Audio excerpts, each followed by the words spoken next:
They didn't see a decorated Admiral.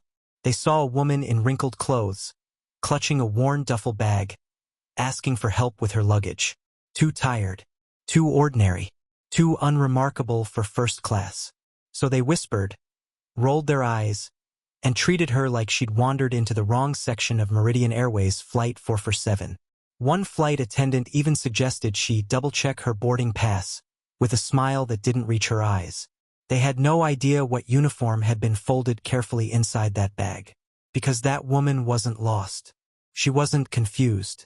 She was coming home from 3 months of classified operations in the Eastern Mediterranean, and by the time they discovered who was really sitting in seat 2A, it would be too late to take back the looks, the whispers, and the assumption that she didn't belong. Now, before we show you the moment the entire cabin went silent, and the truth behind the pilot's announcement that changed everything, let us know where in the world you're flying with us today. Before we jump back in, tell us where you're tuning in from, and if this story touches you, make sure you're subscribed, because tomorrow, I've saved something extra special for you. Hit that like button if you believe respect should never depend on appearances. Subscribe and ring that notification bell because today's story will change how you see the person sitting next to you on your next flight. Because sometimes the most powerful people in the room are the ones who don't feel the need to announce it. Gate 23 at Denver International Airport buzzed with the usual pre-boarding chaos on this Tuesday evening in October.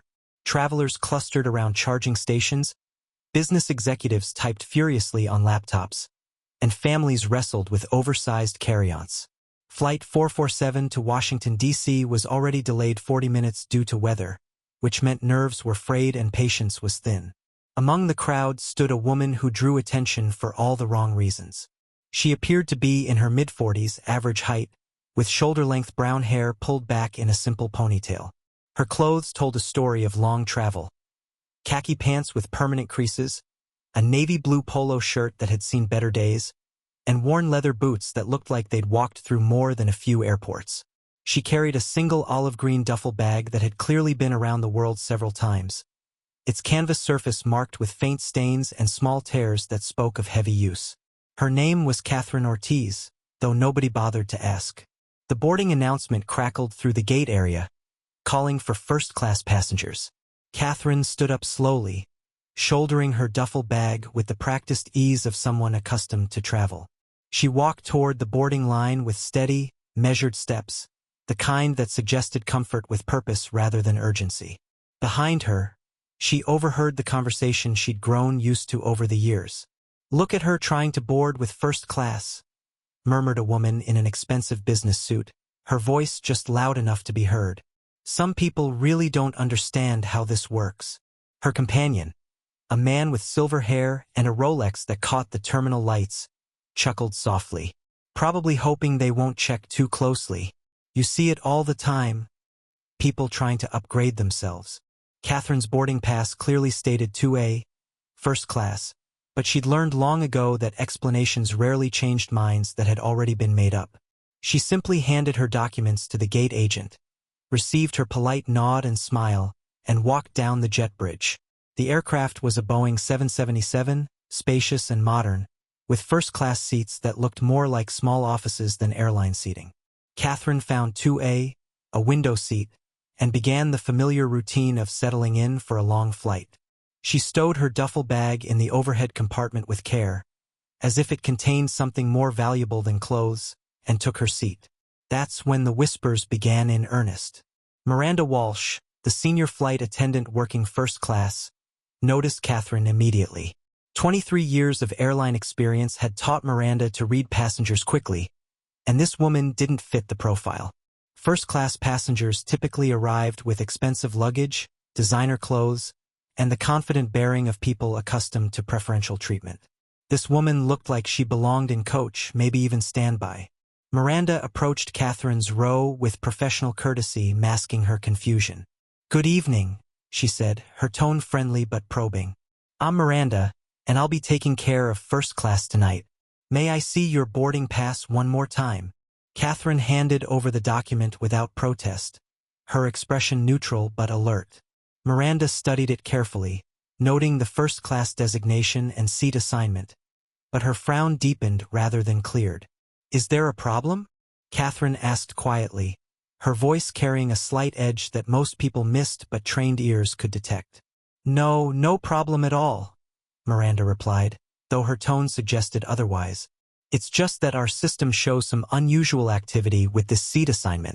Would you mind terribly if I asked you to move to 12F? It's a wonderful seat in Economy Plus, extra legroom, complimentary drinks. Other first-class passengers had begun to board, and several paused to watch the interaction. A businessman in an Armani suit whispered to his colleague about gate lice trying to work their way forward. A politician's wife, recognizable from social media, made no effort to lower her voice as she commented on how some people just don't understand boundaries. Catherine looked up at Miranda with eyes that held depths the flight attendant couldn't begin to fathom. I'll stay in 2A, thank you. The words were polite, but they carried an authority that made Miranda hesitate. There was something in Catherine's posture, in the way she held her head, that suggested this was not a woman accustomed to being moved around at someone else's convenience. But Miranda had a job to do, and the other passengers were watching. First-class service meant maintaining certain standards, and those standards included ensuring that the clientele matched the premium environment. What none of them knew was that the woman in seat 2A had just returned from a classified mission that would never appear in any newspaper. What they couldn't see was the weight of decisions that had kept her awake for 72 hours straight. What they failed to recognize was that the tired woman with the worn duffel bag had spent the last 3 months ensuring their freedom continued in ways they would never know or understand. The assumption was simple. She didn't belong. The truth would shatter every preconception in that cabin. But before we reveal what happened when Captain Rodriguez made that announcement that left the entire cabin speechless, we want to hear from you. Drop a comment and tell us. Have you ever been judged based on your appearance while traveling? Share your story. We read every single comment and feature the best ones in our next videos. If you believe that respect shouldn't depend on designer luggage and expensive clothes, smash that like button right now. And here's the thing, if you subscribe and hit that notification bell, you'll never miss stories like this one. Stories that prove the most extraordinary people often hide in plain sight. Because what you're about to witness isn't just about one flight attendant's mistake. It's about a moment that changed how an entire airplane full of passengers understood the meaning of service, sacrifice, and the dangerous assumptions we make about the people around us. You see, Catherine Ortiz wasn't just any passenger settling into seat 2A. She was returning from Operation Silent Harbor, a classified mission in the Eastern Mediterranean that most Americans will never know happened. For 12 weeks, she had coordinated naval operations that prevented what intelligence analysts later described as a potential catastrophe of unprecedented scale. While Miranda Walsh questioned her boarding pass and fellow passengers whispered about her worn clothing, Catherine carried knowledge that would make headlines if it weren't buried in classified files. She knew the exact locations of hostile submarine movements. She had personally overseen the extraction of 3 captured NATO officers from a facility that officially didn't exist. She had made decisions in the last 72 hours that affected global maritime security. But she also knew something else, something that would become crucial in the next few minutes. She understood that real authority doesn't need to announce itself. Real power doesn't require validation from people who mistake appearance for worth. As more first-class passengers boarded Flight 447, the whispers grew louder and more pointed. The businessman in the Armani suit, whose name was Trevor Blackstone and who made his fortune in tech acquisitions, leaned toward his colleague with undisguised irritation. "This is exactly what's wrong with airlines today," he muttered, loud enough for Catherine to hear. "No standards anymore. Anyone with a ticket thinks they belong anywhere on the plane." His companion, Jennifer Walsh, no relation to the flight attendant Miranda, nodded emphatically. Jennifer had built a successful consulting firm and was accustomed to first-class service on her frequent travels between Denver and Washington. She glanced pointedly at Catherine's duffel bag, still visible in the overhead compartment. "I mean, look at that luggage," Jennifer said, not bothering to lower her voice. "I've seen better bags at garage sales. Some people really need to learn their place." Behind them, boarding continued with the usual mix of business travelers, government officials, and wealthy vacationers who comprised Meridian Airways' first-class clientele. A federal judge from Colorado whispered to his wife about the decline of premium service standards. A pharmaceutical company CEO made a show of moving his expensive briefcase away from Catherine's row, as if her presence might somehow contaminate his belongings. Through it all, Catherine remained perfectly still. She didn't fidget with her phone, didn't reach for a magazine, didn't engage in the nervous behaviors that might suggest she was uncomfortable or out of place. She simply sat with the kind of stillness that comes from years of waiting in far more dangerous situations than an airline cabin. Miranda Walsh continued to hover near Catherine's row, her professional smile growing more strained with each passing minute. 23 years of airline experience had given Miranda confidence in her ability to handle passenger situations. But something about this woman's calm demeanor was unsettling in a way she couldn't quite articulate. "Ma'am," Miranda tried again, her voice taking on the firm but friendly tone she'd perfected for handling difficult passengers. "I really do think you'd be much more comfortable in 12F. The seat I'm offering has just as much space, and frankly, it's in a quieter section of the aircraft." Catherine turned her head slightly, making eye contact with Miranda for the first time since the conversation began. Her gaze was direct, unwavering, and somehow conveyed both patience and warning simultaneously. "I appreciate your concern," Catherine said quietly, her voice carrying a subtle authority that made Miranda pause mid-sentence. "But I'll remain in my assigned seat." The exchange caught the attention of other passengers, who began to pay closer attention to what they assumed was a brewing confrontation. Social media phones emerged from pockets and purses as travelers prepared to document what they expected would be an embarrassing removal of an obviously displaced passenger. What none of them realized was that they were witnessing the calm before a storm that would redefine everything they thought they knew about power, authority, and the assumptions they made about their fellow travelers. In approximately 8 minutes, Captain Elena Rodriguez would make an announcement that would silence every whisper in that cabin. In 10 minutes, Miranda Walsh would understand why some passengers carry more authority than others. In 15 minutes, every person in first class would learn a lesson about service that would stay with them for the rest of their lives. But right now, in this moment, they saw only what they chose to see. A woman with tired clothes and a worn bag who didn't seem to belong in their exclusive space. The truth was about to change everything. And when it did, every assumption, every whisper, and every dismissive glance would be revealed for what it really was, a profound misunderstanding of who they were sharing their flight with. Because sometimes the most important people in the room are the ones who don't need to prove it. Stay with us, because what happens next will change how you see every fellow passenger for the rest of your life. The cabin settled into the familiar pre-flight routine as passengers stowed their belongings and found their seats. Catherine remained in 2A, her posture unchanged, hands folded in her lap with the kind of stillness that suggested complete comfort with waiting. She had learned patience in places where movement could mean death, and an airplane cabin held no particular stress for someone who had coordinated operations from a submarine at periscope depth. Miranda Walsh finished her safety equipment check and began her usual first-class passenger assessment. In her experience, first-class travelers fell into predictable categories: business executives who treated flights like mobile offices, wealthy retirees who expected constant attention, and government officials who demanded discretion. Catherine didn't fit any of these profiles. Her clothes were the first thing that caught detailed scrutiny. The khaki pants weren't the crisp, tailored variety worn by successful businesswomen, but the practical, lived-in type that suggested someone who prioritized function over fashion. The navy polo shirt was clean but showed the telltale signs of extended wear: slight fading around the collar, a barely visible stain near the left shoulder that spoke of hurried meals in difficult circumstances. Her leather boots were perhaps most telling of all. Expensive once, but now worn smooth in places that suggested miles of walking on surfaces far removed from corporate boardrooms. But it wasn't just her clothing that drew attention. It was her complete lack of the accessories that typically marked first-class passengers.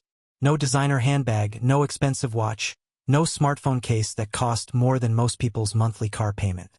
Her wedding ring was simple gold, scratched and dented in ways that suggested it had been worn through more than just daily life. Everything about her appearance suggested someone who had more important things to think about than impressing fellow travelers. Trevor Blackstone, the tech executive in Seat 3C, found himself increasingly annoyed by Catherine's presence.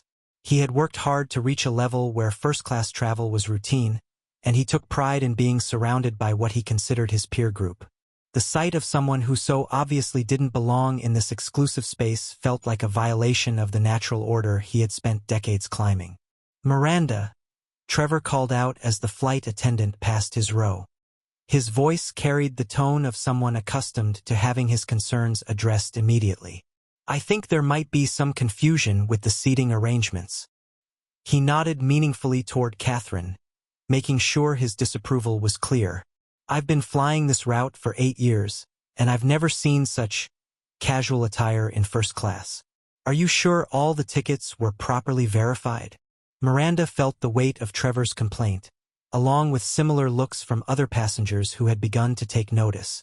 Mrs. Patricia Hoffman, the pharmaceutical CEO's wife in Seat 1B, had been stealing glances at Catherine since boarding, her expression growing more disapproving with each observation. "Her bag looks like army surplus," Patricia whispered to her husband, Dr. Richard Hoffman, though her voice carried farther than she intended. "And those boots have seen better days. I hope this isn't going to be one of those flights where people think rules don't apply to them." Dr. Hoffman, who had built his reputation on attention to detail, found himself studying Catherine with clinical interest. Something about her didn't match the assumptions being made by his fellow passengers. Her posture was too controlled, too purposeful for someone who was simply trying to sneak into premium seating. She sat with her back straight but relaxed, hands positioned in a way that suggested readiness rather than nervousness. It was the bearing of someone accustomed to command, though he couldn't quite place why that impression was so strong.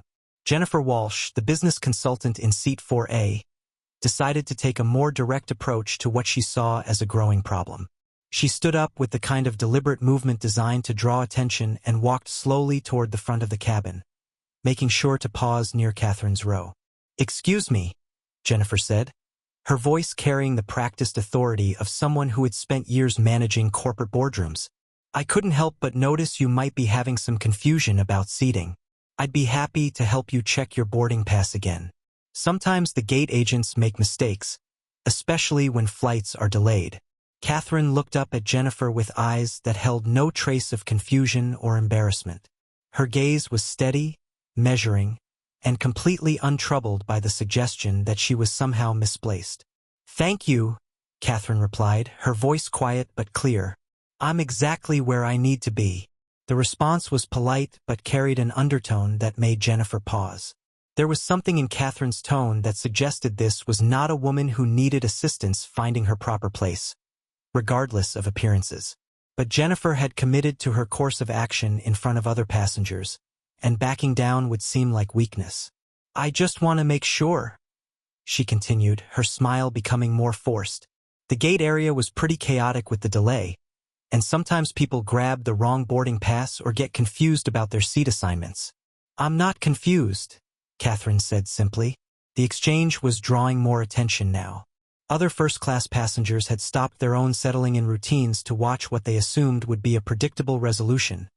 The obviously misplaced woman would be gently but firmly moved to her proper seat in economy, and order would be restored to their exclusive cabin. Miranda felt pressure mounting from multiple directions. Trevor continued to shoot meaningful looks her way. Patricia Hoffman had begun making pointed comments about airline standards, and now Jennifer was creating what looked like a confrontation that could escalate if not handled properly. But there was also something else, something Miranda couldn't quite identify. Catherine's complete lack of defensiveness or explanation was unusual. Most passengers who found themselves questioned about their seat assignments became flustered or angry or launched into elaborate justifications. Catherine simply stated facts with the kind of calm certainty that was almost unnerving. "Ma'am," Miranda said, approaching Catherine's seat with her most professional demeanor, "would you mind if I took another look at your boarding pass and ID? Just to make sure everything matches our passenger manifest correctly." Catherine reached into her shirt pocket and withdrew both documents, handing them over without hesitation or comment. Her movements were economical, practiced, like someone who was accustomed to having credentials checked but understood it as routine rather than challenge. Miranda studied the boarding pass carefully. Catherine Ortiz, seat 2A, first class. The ID matched perfectly, Colorado driver's license. Current, with a photo that was clearly the same woman sitting calmly in the disputed seat. Everything was in order exactly as it should be. But somehow, that made the situation even more puzzling rather than resolving it.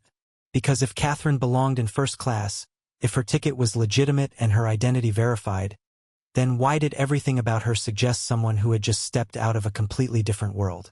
The answer to that question would come soon enough, and when it did, every assumption being made in that cabin would crumble like a house of cards.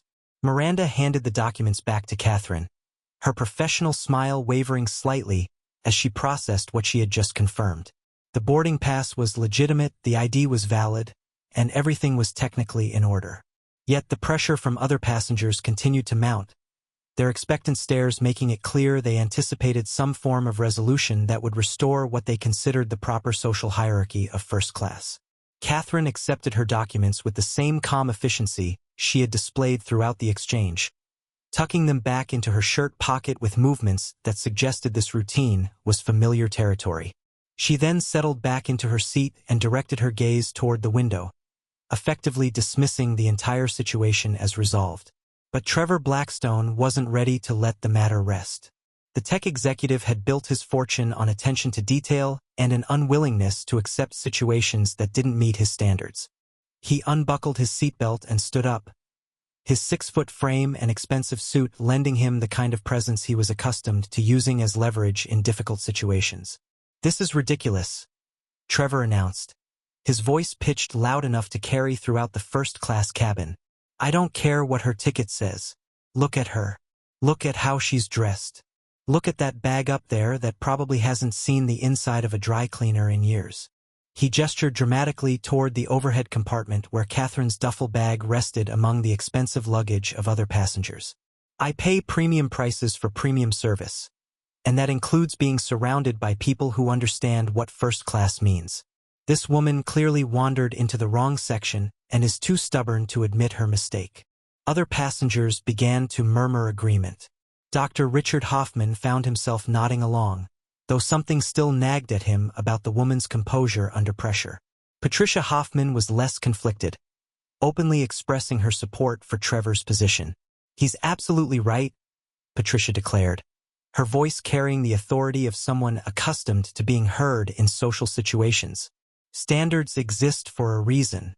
When airlines stop maintaining those standards, the entire experience suffers for everyone." Jennifer Walsh, emboldened by the growing chorus of passenger complaints, decided to press her earlier intervention further. "Ma'am," she said, addressing Catherine directly, while maintaining the kind of patient tone typically reserved for children or confused elderly relatives. "I really think there's been some sort of mistake here. Why don't you just let us help you find your correct seat? I'm sure once you're settled in the right place, you'll be much more comfortable." Catherine turned from the window to look at Jennifer, her expression unchanged but her eyes carrying a depth that suggested she was processing far more than the immediate situation. When she spoke, her voice remained quiet and controlled, but there was something in her tone that made several passengers lean forward to hear her response. "I'm curious," Catherine said, her words measured and deliberate. "What exactly makes you think I don't belong here?" The question hung in the air with unexpected weight. It wasn't defensive or angry, but rather carried the kind of genuine inquiry that suggested she was genuinely interested in understanding the logic behind their assumptions. The directness of it caught Jennifer off guard.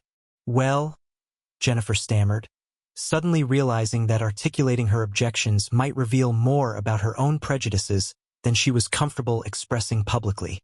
"It's just that. I mean, the way you're dressed and your luggage and—" She trailed off, recognizing that completing her thought would require her to explicitly state that she believed Catherine's appearance disqualified her from first-class seating. The silence that followed was uncomfortable in a way that made several passengers shift in their seats. Trevor, however, had no such reservations about speaking his mind. "Look, lady, this isn't complicated. First class is for people who can afford first class. People who dress appropriately for the environment. People who understand that premium service comes with certain expectations about presentation and behavior. He gestured toward the other passengers as evidence for his position. Everyone else in this cabin understands those expectations. You clearly don't. So why don't you just move to where you belong and stop making this difficult for everyone? Catherine studied Trevor with the kind of careful attention that made him slightly uncomfortable, though he couldn't have explained why. Her gaze wasn't hostile or challenging, but it carried an intensity that suggested she was evaluating him in ways he didn't quite understand. "And where do you think I belong?" she asked, her voice still quiet but somehow carrying more authority than Trevor's louder pronouncement. The question created another moment of uncomfortable silence. Trevor found himself in the position of having to explicitly state his judgment, which suddenly seemed more harsh when voiced as a direct response to her calm inquiry. "Economy," he said finally, though with less conviction than his previous statements. "Maybe economy plus if you paid for the upgrade. But definitely not here. Not in first class." Miranda watched this exchange with growing unease. Her airline training had covered difficult passenger situations, but this felt different from the usual conflicts over seating arrangements or service complaints.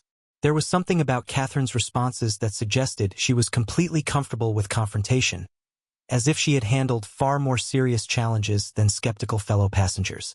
Dr. Hoffman, despite his wife's clear position on the matter, found himself studying Catherine with increasing interest. Her responses revealed someone who was not intimidated by group pressure or social judgment. More intriguingly, she seemed genuinely curious about the reasoning behind their assumptions rather than defensive about them. It was the behavior of someone who had confidence that came from sources other than social validation. "You know what I think?" Catherine said finally, her voice carrying a note of something that might have been amusement. "I think you're all making assumptions based on information you don't have." She looked around the cabin slowly, making eye contact with each of the passengers who had expressed opinions about her presence. "You see worn clothes and conclude incompetence. You see practical luggage and assume poverty. You see someone who doesn't fit your expectations and decide they don't belong." Patricia Hoffman bristled at what she perceived as criticism. "We're not making assumptions. We're making observations based on obvious facts." Catherine nodded slowly, as if considering this perspective seriously. "Obvious facts," she repeated. "Like the fact that my clothes have been worn hard. Like the fact that my bag has seen a lot of miles. Like the fact that I don't look like what you expect first-class passengers to look like." "Exactly," Trevor said, feeling like he was regaining control of the conversation. "Those are facts," Catherine agreed. "But they're not the only facts. And they're definitely not the most important ones." The way she said it suggested that she possessed information that would change the entire context of their discussion, but she showed no inclination to share it. Instead, she simply returned her attention to the window, leaving her fellow passengers to wonder what exactly she meant by the most important ones. None of them realized they were about to find out. The cabin tension reached a crescendo just as Captain Elena Rodriguez's voice crackled through the intercom system, cutting through the heated discussions with the authority of someone who had been flying commercial aircraft for over 2 decades. "Ladies and gentlemen, this is your captain speaking. We've been cleared for departure and will be pushing back from the gate momentarily. Flight attendants, please prepare the cabin for departure and ensure all passengers are seated with their seatbelts fastened." Miranda seized the opportunity to defuse what had become an increasingly uncomfortable situation. "Everyone, please return to your seats and buckle up for departure," she announced with relief evident in her voice. The captain's intervention provided a natural break in the confrontation that had been building around Catherine's presence. Trevor reluctantly returned to seat 3C, though he made his displeasure clear through exaggerated sighs and pointed glances toward Catherine. Jennifer Walsh settled back into 4A with the frustrated expression of someone who felt an important matter had been left unresolved. The other first-class passengers arranged themselves with the kind of stiff formality that suggested the social dynamics in the cabin had shifted into uncomfortable territory. As the aircraft pushed back from the gate and began its taxi toward the runway, Miranda found herself stealing glances at Catherine, trying to reconcile what she had witnessed during the confrontation with her expectations about passenger behavior. Most people who found themselves under such intense scrutiny would have shown signs of stress or defensiveness. Catherine had displayed neither, responding to challenges with a calm that seemed almost practiced. The Boeing 777 lined up on the runway, engines spooling up for takeoff. Catherine gazed out the window at the Denver skyline, her expression revealing nothing about her thoughts as the city fell away below them. For someone who had just endured 20 minutes of questioning and barely concealed hostility from fellow passengers, she appeared remarkably untroubled by the experience. Once the aircraft reached cruising altitude, Miranda began her beverage service, starting with first class as was standard procedure.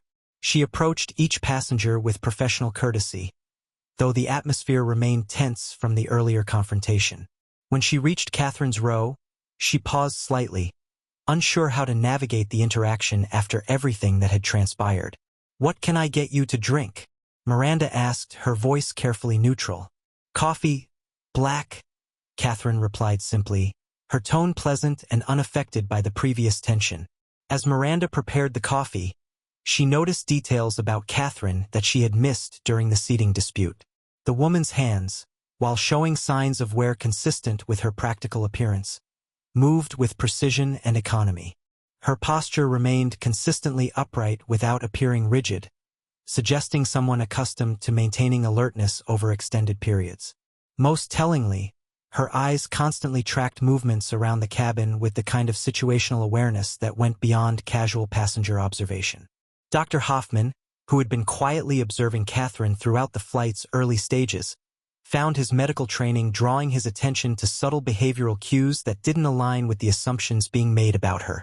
Her breathing pattern was controlled and even showing none of the stress responses he would expect from someone feeling out of place or defensive. Her reaction time to sudden noises, like the landing gear retracting or cabin pressure adjustments, suggested reflexes that were much sharper than typical civilian responses. "Richard," Patricia whispered to her husband, "are you going to say something to the flight attendant about this situation? We shouldn't have to tolerate this kind of disruption to our flight experience." Dr. Hoffman found himself reluctant to continue the complaint he had initially supported. Something about Catherine's demeanor suggested that pursuing the matter further might reveal information that would embarrass those who had questioned her presence rather than validating their concerns. Trevor, however, remained committed to his position. When Miranda reached his row for drink service, he decided to press his case once more.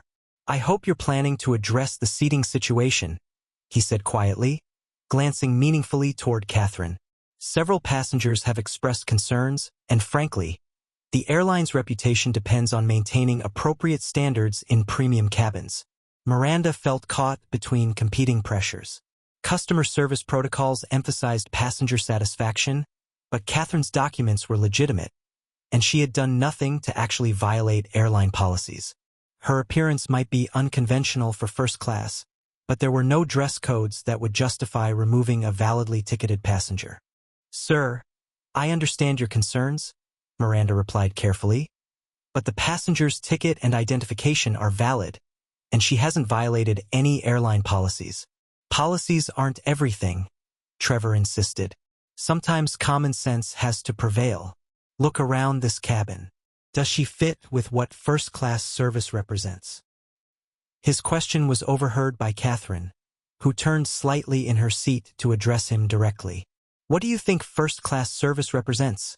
she asked, her voice carrying genuine curiosity rather than defensiveness. Trevor straightened in his seat, feeling like he was on familiar ground explaining business principles. Premium service for premium passengers. Exclusivity. Standards. An environment where serious business travelers can conduct themselves appropriately without distractions or disruptions. Catherine nodded thoughtfully, as if considering his perspective seriously. "And you see me as a disruption?" "I see you as someone who doesn't understand the environment she's entered," Trevor replied, his confidence returning. "First class isn't just about having a ticket. It's about fitting into a professional atmosphere where appearance and presentation matter." "Interesting perspective," Catherine said, her tone remaining conversational. So you believe that clothing and luggage are reliable indicators of someone's qualifications to occupy a particular seat on an aircraft? The question was posed without sarcasm, but it highlighted the assumptions underlying Trevor's position in a way that made them sound less reasonable when examined directly. Dr. Hoffman found himself paying closer attention to the exchange, recognizing that Catherine was systematically dissecting the logic behind their judgment without ever becoming confrontational. In the business world, presentation matters, Trevor insisted, though with slightly less conviction than before. People make judgments based on what they see. That's just reality. You're absolutely right, Catherine agreed, surprising him with her concurrence. People do make judgments based on what they see. The question is whether those judgments are accurate. She turned back toward the window, leaving the implication hanging in the air. Trevor found himself unsettled by her response, partly because she had agreed with his point while somehow making it feel like criticism of his position rather than support for it. Jennifer Walsh, who had been listening to the exchange, decided to interject with what she considered a practical observation. The reality is that airlines have certain clientele expectations in premium cabins. Whether we like it or not, that's how the industry works. Catherine turned to look at Jennifer with the same careful attention she had given Trevor. And what do you think those expectations are based on? Experience, Jennifer replied confidently. Years of understanding what makes premium passengers comfortable and what maintains the appropriate atmosphere for business travel. So comfort and atmosphere are the primary concerns? Catherine asked. Of course, Jennifer said, feeling like she was stating the obvious. Then you'd probably be interested to know, Catherine said quietly, that I'm more comfortable in hostile environments than most people are in their living rooms. And as for atmosphere, she paused, her eyes taking on a distant quality that suggested she was remembering something specific. I've maintained professional composure in situations where the stakes were considerably higher than airline seating arrangements. The way she said it carried an undertone that made several passengers lean forward slightly, sensing there was more significance to her words than immediately apparent. But she offered no further explanation, leaving them to wonder what kinds of situations she might be referencing. None of them realized that in approximately 15 minutes, they would find out exactly what she meant. The service continued with an undercurrent of tension that seemed to permeate the entire first-class cabin. Miranda distributed meals and refreshments with her usual efficiency, but the earlier confrontation had left an awkwardness that made routine interactions feel strained. Passengers spoke in lower tones than usual, as if the normal rhythms of air travel had been disrupted by something they couldn't quite identify. Catherine accepted her meal tray with quiet thanks, then ate with the methodical efficiency of someone who viewed food as fuel rather than entertainment. Her movements were economical, practiced, like someone who had learned to eat quickly when the opportunity arose because the next meal might be uncertain. Other passengers might have missed these subtle indicators, but Dr. Hoffman's medical training made him acutely aware of behavioral patterns that suggested experiences beyond typical civilian life. Trevor Blackstone found himself increasingly frustrated by Catherine's composure. In his business experience, people who were caught in situations where they didn't belong typically showed signs of stress, defensiveness, or eventual capitulation. Catherine displayed none of these responses. Instead, she seemed perfectly content to occupy her seat as if the entire controversy had never occurred. This calm acceptance began to gnaw at Trevor's certainty about his position. He was accustomed to winning confrontations through persistence and superior positioning, but Catherine's refusal to engage in extended conflict left him without his usual strategic advantages. More troubling, her occasional responses had highlighted the assumptions underlying his objections in ways that made them seem less reasonable under scrutiny. You know what bothers me most? Trevor said to Jennifer Walsh during a quiet moment when Miranda was occupied with other passengers. It's the attitude, like she knows something we don't. Jennifer nodded emphatically, feeling validated by Trevor's observation. Exactly. There's something almost condescending about how she's handling this, like she thinks she's better than the rest of us. Dr. Hoffman overheard their conversation and found himself disagreeing with their interpretation, though he wasn't entirely sure why. Catherine's demeanor didn't strike him as condescending so much as genuinely confident. There was a difference between arrogance and the kind of self-assurance that came from tested experience, and his clinical instincts suggested Catherine's behavior fell into the latter category. Patricia Hoffman, however, shared Trevor and Jennifer's frustration. "I've been flying first class for 15 years, she announced to anyone within earshot. "And I've never encountered such a blatant disregard for appropriate standards. Someone should document this for airline management." She withdrew her smartphone and began composing what appeared to be a detailed complaint, occasionally glancing toward Catherine as if gathering evidence for her grievances.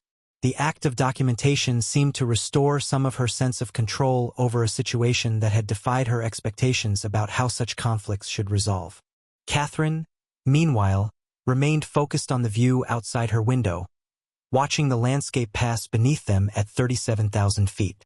The Great Plains stretched endlessly in all directions, marked by geometric patterns of farmland and the occasional cluster of lights indicating small communities. For someone who had spent recent months navigating far more complex terrain in significantly more dangerous circumstances, the familiar geography of home held a peaceful quality that was difficult to explain to people who had never been away from it under hostile conditions. Miranda approached Catherine's row to collect her meal tray, still struggling with the disconnect between the passenger complaints and her own observations. Catherine had been unfailingly polite, had caused no actual disruptions, and had complied with all airline procedures. Yet the controversy surrounding her presence continued to simmer, creating an atmosphere of unresolved tension that Miranda had rarely encountered in her airline career. "Is there anything else I can get for you?" Miranda asked, her professional courtesy masking her continued uncertainty about how to handle the situation. "I'm fine, thank you," Catherine replied, her tone carrying the same calm politeness she had maintained throughout the flight. "You're doing excellent work under difficult circumstances." The comment surprised Miranda, partly because it acknowledged the stress she was feeling, and partly because it came from the passenger who was ostensibly the source of that stress. Most people who found themselves at the center of passenger complaints either became defensive or attempted to justify their positions. Catherine seemed genuinely unconcerned about the opinions being expressed about her. "Thank you," Miranda said, finding herself meaning it more than she expected. "I appreciate your patience with everything that's happened." Catherine looked up at her with eyes that held depths Miranda was beginning to recognize as significant, though she couldn't identify their source. "Patience is easier when you understand that most conflicts come from incomplete information rather than genuine malice," Catherine said quietly. The observation struck Miranda as unusually philosophical for casual airline conversation, but it also carried the weight of someone who had dealt with considerably more serious conflicts than seating disputes. She found herself wondering about Catherine's background in ways that went beyond the superficial judgments that had dominated the flight so far. As the flight progressed toward Washington, D.C., the tension in the cabin began to evolve into something different. The initial outrage from other passengers had settled into a kind of stubborn resentment, as if they were committed to their original positions but uncertain about how to resolve the situation satisfactorily. Catherine's continued presence without incident made it increasingly difficult to maintain that she posed any actual threat to their flight experience. Trevor found himself checking his watch repeatedly, not because he was concerned about arrival time, but because the unresolved conflict left him feeling unsettled in ways he couldn't articulate. In his business dealings, disputes reached clear conclusions through negotiation, capitulation, or force of superior position. This situation seemed to exist in a state of suspended animation that violated his understanding of how such matters should proceed. Jennifer Walsh attempted to engage other passengers in continued criticism of Catherine's presence, but found less enthusiasm for the topic than she had initially encountered. The novelty of outrage was wearing off, and Catherine's consistent lack of disruptive behavior made it harder to sustain arguments about inappropriate disruption of their flight experience. Dr. Hoffman found himself studying Catherine with increasing professional interest. Her stress responses, or lack thereof, suggested someone with extensive experience managing high-pressure situations. Her situational awareness remained consistently elevated without appearing paranoid or hypervigilant. Most intriguingly, her comfort with sustained scrutiny and criticism indicated psychological conditioning that went far beyond typical civilian experience. "Richard," Patricia whispered, Noticing her husband's attention to Catherine, "You're staring. I'm observing," he corrected quietly. There's something about her responses that doesn't match civilian behavioral patterns. Preparing and narrating this story took us a lot of time. So if you are enjoying it, subscribe to our channel. It means a lot to us. Now back to the story. Patricia frowned at his clinical tone. "What do you mean?"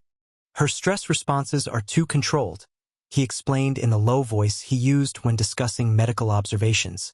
"Most people under this kind of social pressure show elevated heart rate, changes in breathing, or defensive posturing. She shows none of those indicators." "Maybe she's just stubborn," Patricia suggested. "Stubbornness doesn't explain physiological control," Dr. Hoffman replied. "This looks more like training than temperament." His words carried implications that neither he nor Patricia fully understood yet, but they planted seeds of doubt about the assumptions that had driven the confrontation. If Catherine's composure came from professional training rather than mere obstinacy, it suggested background experiences that might change the entire context of her presence in first class. Catherine, unaware of Dr. Hoffman's clinical assessment, continued to gaze out the window at the landscape below. The afternoon sun cast long shadows across the terrain, creating patterns of light and darkness that reminded her of topographical maps she had studied in preparation for operations that these fellow passengers would never know had occurred. In approximately 20 minutes, Captain Rodriguez would make an announcement that would transform every assumption being made in that cabin. But for now, Catherine simply waited with the patient endurance of someone who understood that truth had its own timing, regardless of human impatience for resolution. The seeds of doubt were planted. Soon they would bloom into something none of these passengers expected. The Boeing 777 continued its steady course toward Washington, D.C., the familiar hum of engines providing a constant backdrop to the simmering tension in the first-class cabin. As the flight entered its final hour, passengers began the subtle preparations for arrival, checking phones for messages, organizing belongings, and settling into the anticipatory rhythm that marked the end of long flights. Catherine remained in her window seat, her gaze fixed on the landscape below as the terrain gradually shifted from the geometric farmlands of the Midwest to the more varied topography of the eastern states. The late afternoon sun cast elongated shadows across valleys and ridgelines that she recognized from countless flights over the years, though her fellow passengers had no way of knowing that many of those previous flights had been on military aircraft bound for destinations that didn't appear on civilian flight paths. The relative quiet of cruise flight was suddenly interrupted by a crisp voice over the intercom system. Captain Elena Rodriguez's tone carried the professional authority of someone accustomed to commanding attention in critical situations. "Ladies and gentlemen, this is your captain speaking. We're beginning our initial descent into the Washington, D.C. area, and I need to share some important information with you regarding our flight today." The announcement was unexpected. Passengers paused their activities to listen, anticipating routine information about weather conditions or arrival procedures. Instead, Captain Rodriguez's next words would shatter every assumption that had been made in the first-class cabin. "It is my distinct honor to inform you that we have a very special passenger aboard Flight 447 today. Admiral Catherine Ortiz, United States Navy, is returning home from 3 months of classified operations in the Eastern Mediterranean theater." The silence that followed was so complete it seemed to absorb even the engine noise. Every conversation stopped. Every movement ceased. The words hung in the air with the weight of absolute revelation, transforming the entire context of the previous 2 hours in an instant. Trevor Blackstone felt the blood drain from his face as the implications crashed over him like a physical blow. The woman he had dismissed as obviously out of place, the passenger he had insisted didn't belong in first class, was a flag-rank naval officer returning from active military operations. His mouth went dry as he realized the magnitude of his misjudgment. "Admiral Ortiz has served our country with distinction for over 2 decades. Captain Rodriguez continued, her voice carrying genuine respect and admiration. "She has commanded naval task forces in some of the most challenging operational environments our military faces today.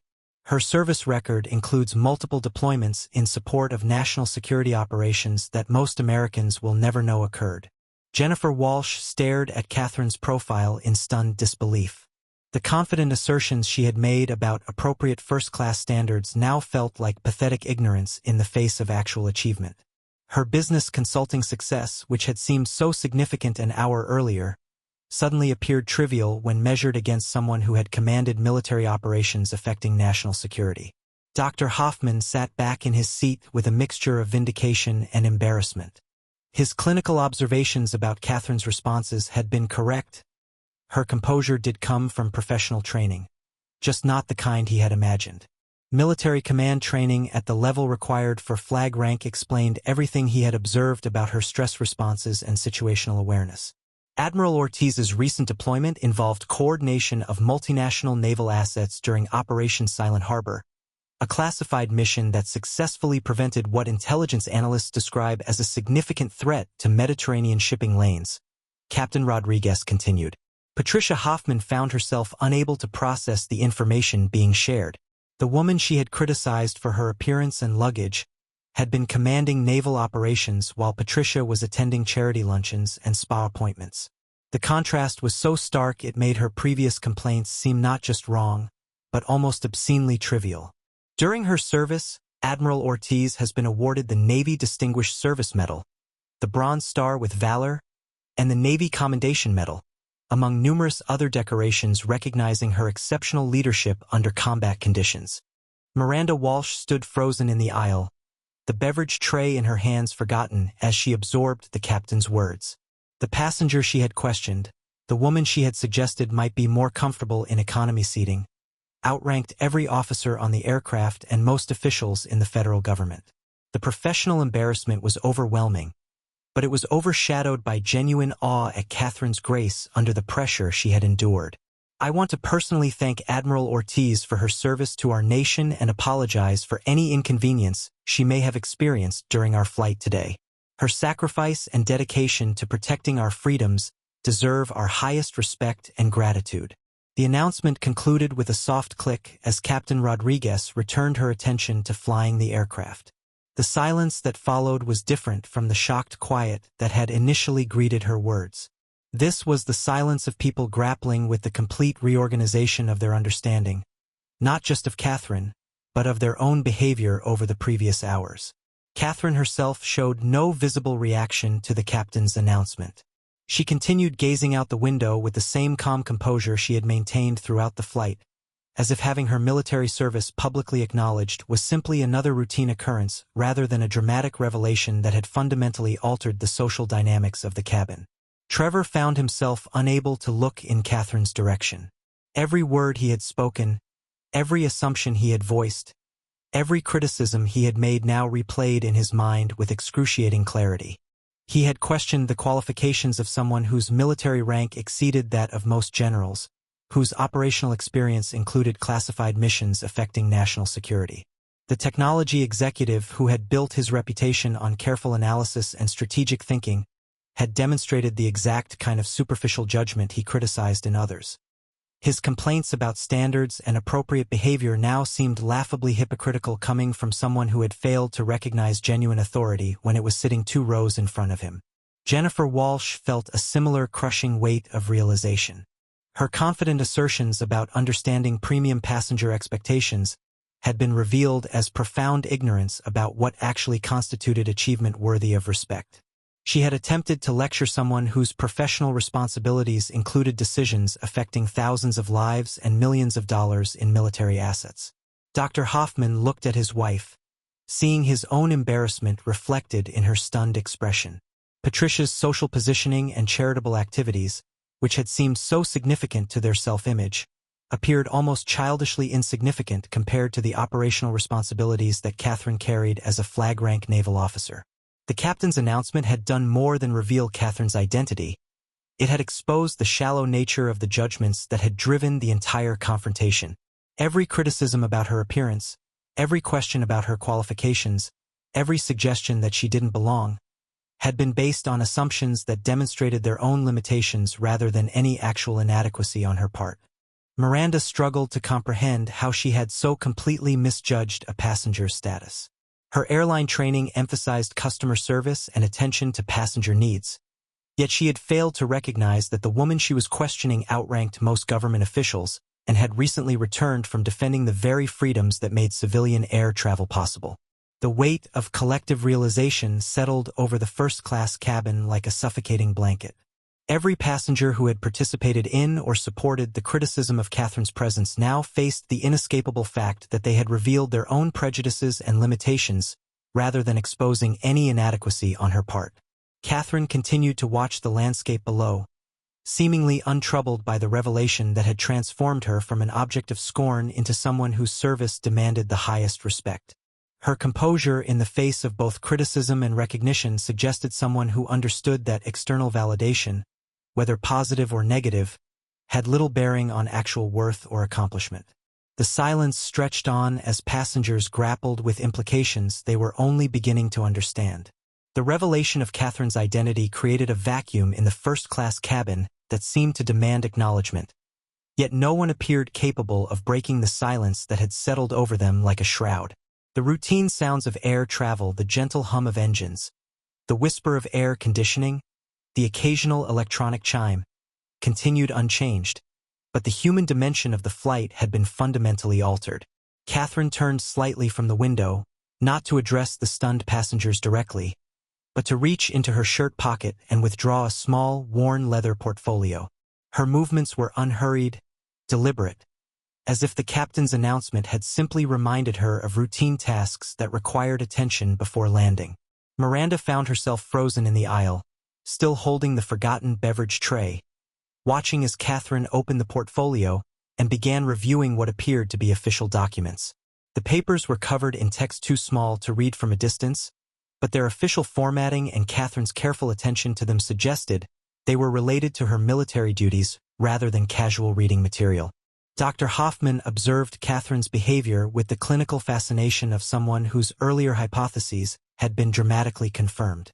Her lack of reaction to the public revelation of her status was perhaps the most telling indicator of all. Most people who found themselves suddenly elevated in social standing would show some acknowledgement of the change, even if only in their posture or facial expressions. Catherine appeared completely unaffected, as if external recognition of her achievements was irrelevant to her sense of self-worth.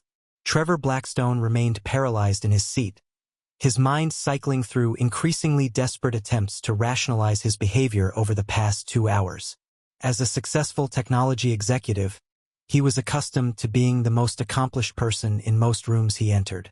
The discovery that he had been in the presence of someone whose responsibilities dwarfed his own success was profoundly disorienting. His business achievements, which had seemed so significant that morning, now felt almost embarrassingly trivial when measured against someone who commanded military operations affecting international security. The confidence that had driven his criticism of Catherine's presence now revealed itself as the arrogance of someone who had never encountered genuine authority. Catherine looked up from her documents and seemed to notice the continued silence in the cabin for the first time. Her gaze moved slowly from passenger to passenger, taking in their expressions of shock, embarrassment, and confusion with the same measured assessment she had applied to their earlier criticisms. "I understand this information might be unexpected," she said quietly, her voice carrying the same calm authority that had characterized all her previous interactions. "But I hope it helps explain some of the questions that were raised earlier." The understatement was so gentle, so completely free of reproach or vindication, that it somehow made the passenger's earlier behavior seem even more inappropriate. Someone who had been subjected to 2 hours of questioning and criticism was offering understanding rather than demanding apologies. Jennifer Walsh found her voice first, though it came out as barely more than a whisper. "Admiral, we had no idea. I'm so sorry for the way we treated you." Catherine's expression remained neutral, neither accepting nor rejecting the apology. "You reacted to the information you had available," she replied simply. "That's human nature." The response was so matter-of-fact, so devoid of either anger or superiority, that it highlighted the grace with which she was handling a situation that would have justified considerable irritation.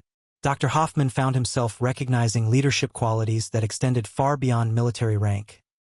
The ability to maintain perspective under pressure and respond to conflict with measured judgment rather than emotional reaction. "But we should have asked," Trevor said, his voice heavy with the weight of realization. "We should have shown basic respect instead of making assumptions." Catherine looked at him with the same careful attention she had given his earlier criticisms. "Assumptions are inevitable when information is limited," she said. "The question is what we do when we receive additional information." Her response carried the tone of someone who had dealt with far more serious misunderstandings in considerably more dangerous circumstances. The philosophical approach she took to their behavior suggested experience with situations where miscommunication could have life or death consequences, making airline seating disputes seem relatively insignificant. "May I ask," Dr. Hoffman said carefully, "about the mission you just returned from?" The captain mentioned Operation Silent Harbor. Catherine considered his question for a moment, her expression suggesting she was evaluating what information could be appropriately shared in a civilian setting. "I can tell you that it involved coordination of multinational naval assets in response to threats against Mediterranean shipping lanes," she said finally. "The specific operational details remain classified." The casual mention of commanding multinational military forces while sitting in an airplane seat wearing worn khakis created a cognitive dissonance that none of the passengers seemed capable of fully processing. The contrast between her modest appearance and her extraordinary responsibilities challenged their fundamental assumptions about how authority and achievement should be displayed.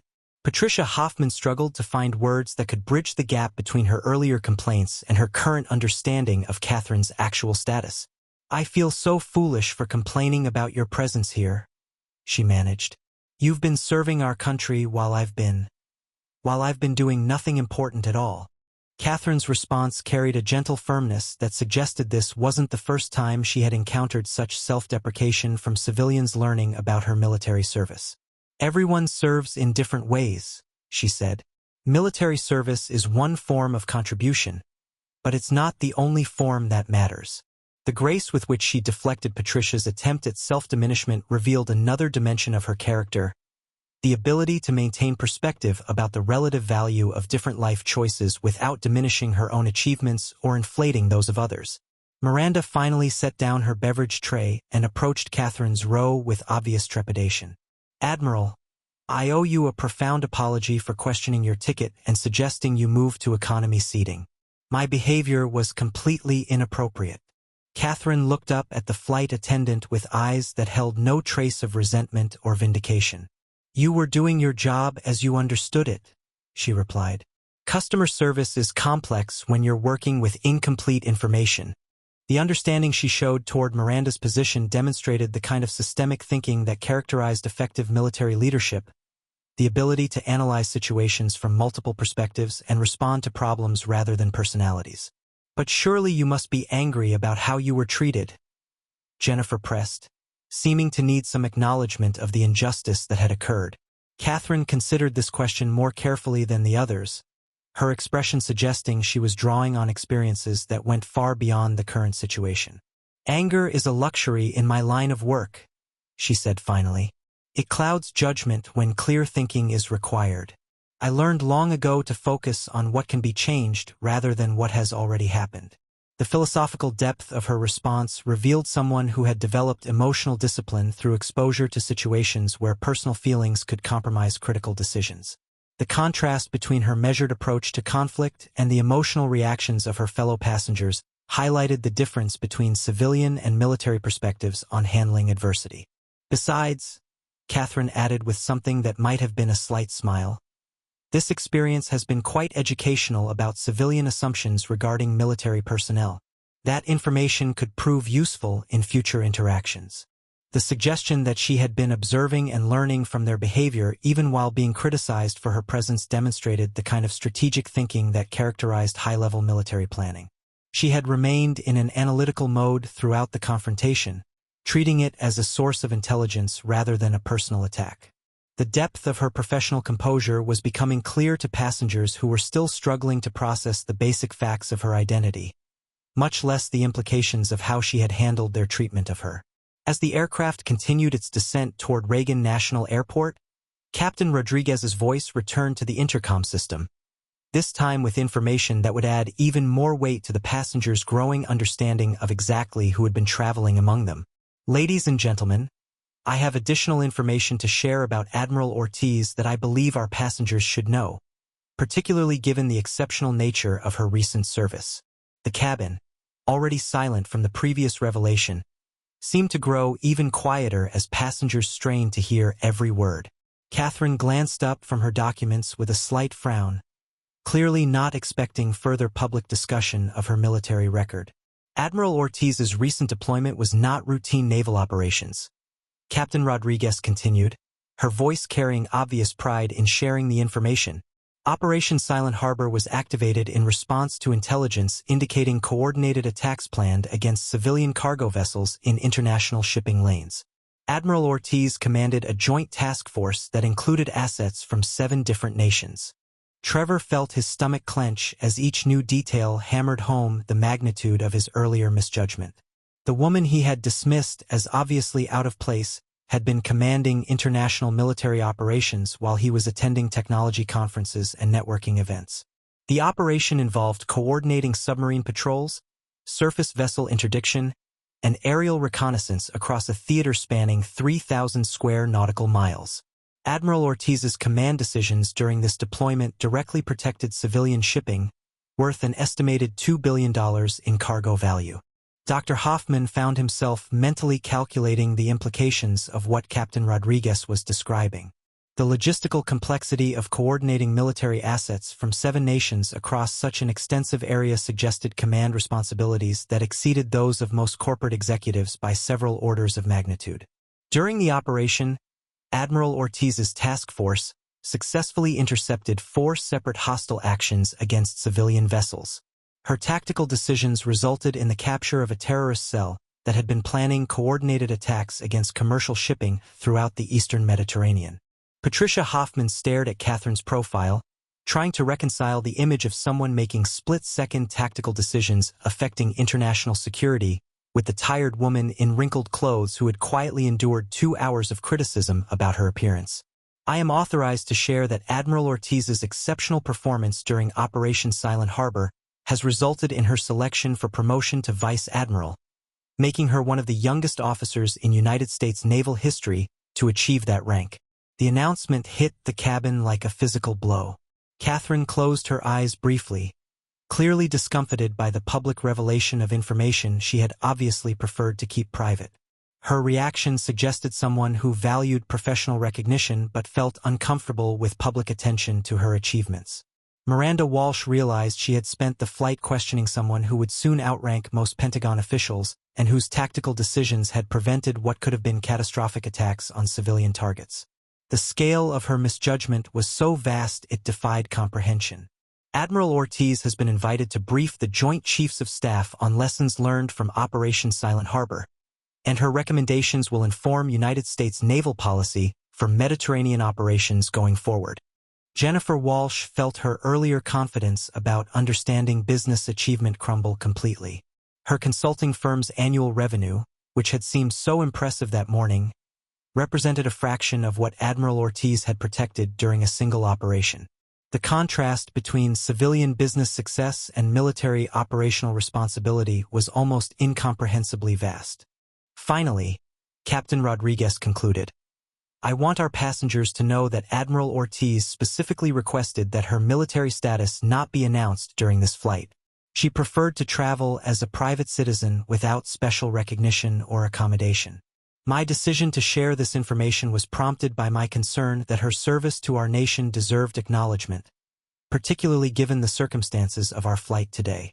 Catherine opened her eyes and looked around the cabin with an expression that suggested mild embarrassment rather than pride or vindication. Her discomfort with the public attention was evident, confirming that her preference for anonymity had been genuine rather than false modesty. Admiral, Trevor said, his voice barely audible, I cannot begin to express how ashamed I am of my behavior toward you. You were returning from protecting people like me, and I treated you with complete disrespect based on superficial judgments. Catherine turned to look at him directly, her expression neither harsh nor forgiving, simply attentive. Mr. Blackstone. Trevor Blackstone. Mr. Blackstone, you reacted to incomplete information. That happens to everyone, including military personnel. The key is learning from the experience. Her response carried the tone of someone who had dealt with far more serious mistakes in considerably more dangerous circumstances. The gentle correction suggested leadership experience that emphasized education over punishment, understanding that sustainable improvement came through learning rather than humiliation. But surely what we did was unforgivable, Patricia insisted, seemingly needing to express the full weight of their collective shame. We questioned your right to be here while you were returning from risking your life for our country. Catherine considered Patricia's statement carefully, her expression suggesting she was drawing on extensive experience with civilian-military interactions. Mrs. Hoffman, I assume? I overheard your husband's name earlier. Patricia nodded, surprised that Catherine had paid attention to such details while being criticized. Military service exists to protect civilian life, including the right to make judgments based on available information. If my service didn't protect your freedom to express opinions, even incorrect ones, then it would be meaningless. The philosophical framework she applied to their behavior revealed someone who had thought deeply about the relationship between military service and civilian rights. Her perspective suggested understanding that went far beyond tactical military knowledge to encompass the broader principles underlying democratic society. Dr. Hoffman found himself studying Catherine with renewed clinical interest, recognizing leadership qualities that extended far beyond military rank. Her ability to maintain systemic perspective while addressing individual concerns demonstrated the kind of strategic thinking that characterized the most effective senior officials.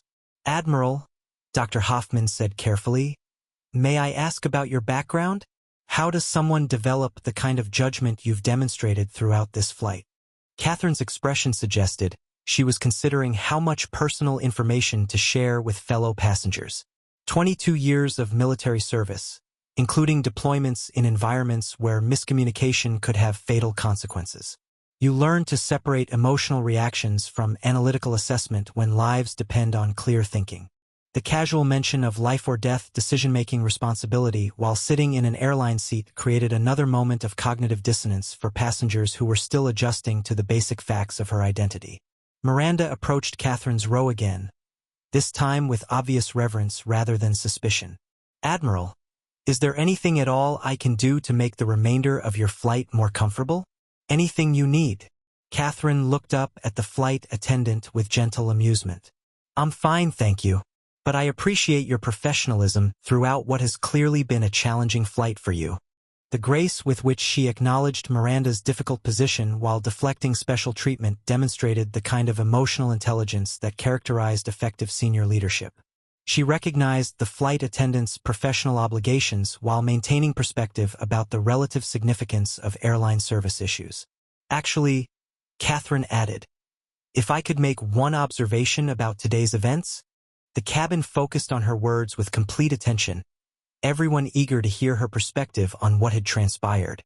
This experience has been a useful reminder that assumptions work both ways. You assumed I didn't belong in first class based on my appearance. I assumed you were simply prejudiced rather than protecting what you saw as appropriate standards. Both sets of assumptions were incomplete. Her analysis revealed someone who applied the same systematic thinking to personal interactions that she used for military operations, recognizing her own role in the misunderstanding rather than simply assigning blame to others. The depth of her professional maturity was becoming evident to passengers who were still struggling to integrate their new understanding of her achievements with their memory of the past 2 hours. The final approach to Reagan National Airport brought with it the familiar sounds of an aircraft preparing for landing, the whir of extending flaps, the rumble of landing gear deployment, and the subtle shift in engine tone that marked the transition from cruise to arrival. But inside the first-class cabin of Flight 447, these routine sounds provided backdrop to conversations that would leave lasting impressions on everyone involved. Trevor Blackstone had spent the final 30 minutes of the flight grappling with implications that extended far beyond his embarrassment over misjudging Catherine. The experience had forced him to confront fundamental assumptions about authority, achievement, and the criteria he used to evaluate other people's worth. His business success, which had provided the confidence to criticize Catherine's presence, now seemed almost trivial when measured against someone who made decisions affecting international security. Admiral, Trevor said quietly, I need to ask you something and I hope you'll be honest with me. How often do you encounter the kind of treatment you received today? Catherine looked at him with the same careful attention she had given all his questions throughout the flight. More often than you might expect, less often than some people assume. Military service, particularly at senior levels, exists somewhat outside civilian social structures. People don't always know how to categorize what they see. Her response suggested this wasn't the first time her appearance had led to assumptions about her background or qualifications. The implication that such experiences were routine rather than exceptional added another layer to Trevor's understanding of how profoundly he had misjudged the situation. "But doesn't that frustrate you?" Jennifer Walsh asked, joining the conversation with obvious curiosity about how someone of Catherine's status dealt with civilian misconceptions. "Don't you want people to recognize your achievements?"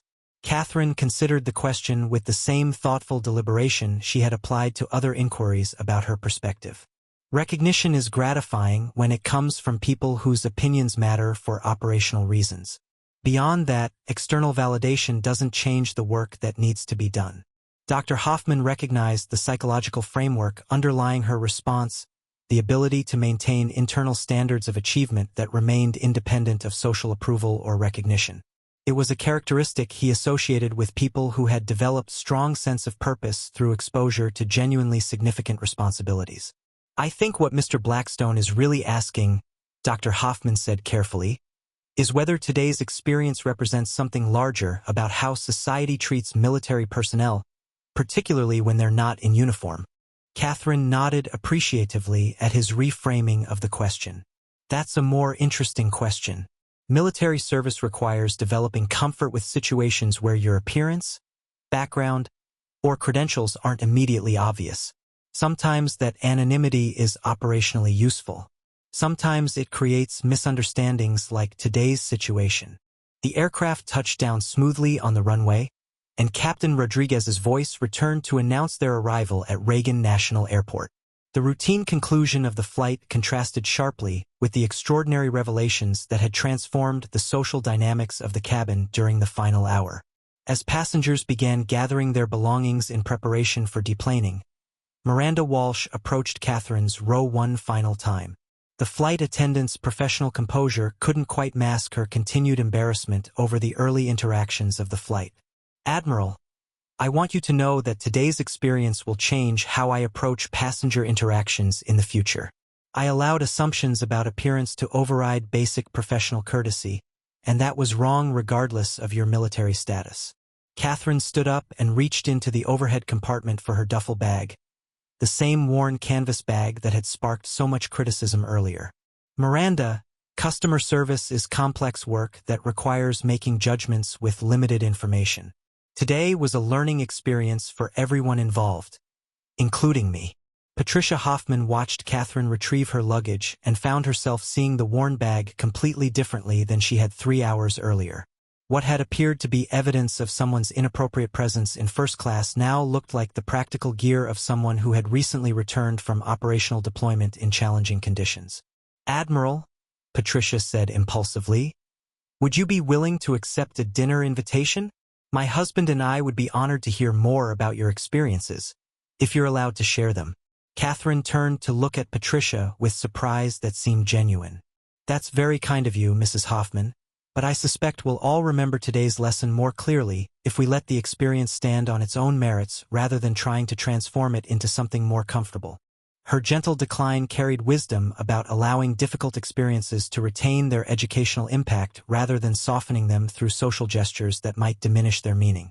The response suggested someone who understood that genuine learning often required accepting discomfort rather than avoiding it. As passengers began filing toward the aircraft exit, Trevor found himself walking directly behind Catherine. The proximity that would have annoyed him 3 hours earlier now felt like an unexpected privilege, the opportunity to observe someone whose achievements dwarfed his own success. "Admiral," he said quietly, "I know you've been gracious about today's events, but I need you to understand something. My behavior toward you was inexcusable, and it revealed character flaws that I need to address. You've given me a gift by showing me those flaws so clearly." Catherine paused in the aisle and turned to face him directly.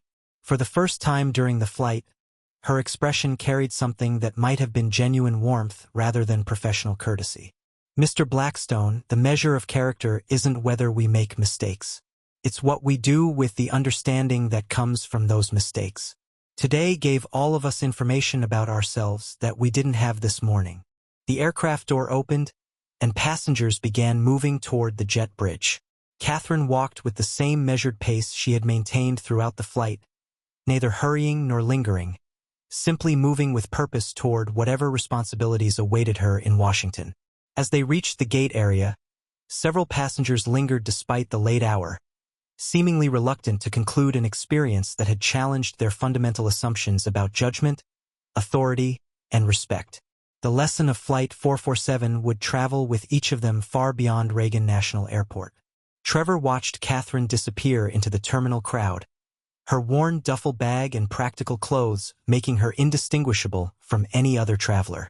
The same anonymity that had led to their earlier assumptions would now protect her as she returned to responsibilities that most civilians would never fully understand. Jennifer Walsh found herself checking her phone for messages that suddenly seemed far less important than they had that morning. The urgent business communications that had dominated her attention during boarding now felt almost embarrassingly trivial compared to the operational responsibilities that Catherine carried as routine aspects of her work. Dr. Hoffman walked alongside his wife through the terminal, both of them processing an experience that had revealed as much about themselves as about their fellow passenger. The clinical observation skills that had made him successful in medicine had failed him completely when applied to social assumptions based on superficial appearances. Miranda Walsh completed her post-flight duties with newfound awareness of how professional judgments could be influenced by unconscious biases. The experience would inform her approach to passenger interactions for the remainder of her airline career, serving as a reminder that customer service required humility about the limitations of first impressions. As passengers dispersed into the terminal to continue their individual journeys, each carried with them a transformed understanding of how easily assumptions could mask extraordinary achievement. The lesson of Admiral Catherine Ortiz would influence countless future interactions, serving as a reminder that real authority often travels in forms that don't announce themselves. The worn duffel bag, the practical clothes, and the quiet composure that had seemed so inappropriate for first class now represented something entirely different. The understated confidence of someone whose worth was measured by service rather than display, by achievement rather than appearance, by character rather than credentials. Sometimes the most important lessons come from discovering how wrong we can be about the people sitting right next to us. And sometimes those people are protecting freedoms we take for granted while we judge them for not meeting our expectations about how heroes should look. Admiral Catherine Ortiz disappeared into the Washington night, carrying secrets that would never make headlines and responsibilities that most Americans would never know existed. But the passengers of Flight 447 would never forget the lesson she taught them simply by being exactly who she was, regardless of what they thought she should be. Respect, they learned, isn't earned by conforming to expectations. It's earned by service that speaks louder than appearances ever could. Up next, you've got two more standout stories right on your screen. If this one hit the mark, you won't want to pass these up. Just click and check them out.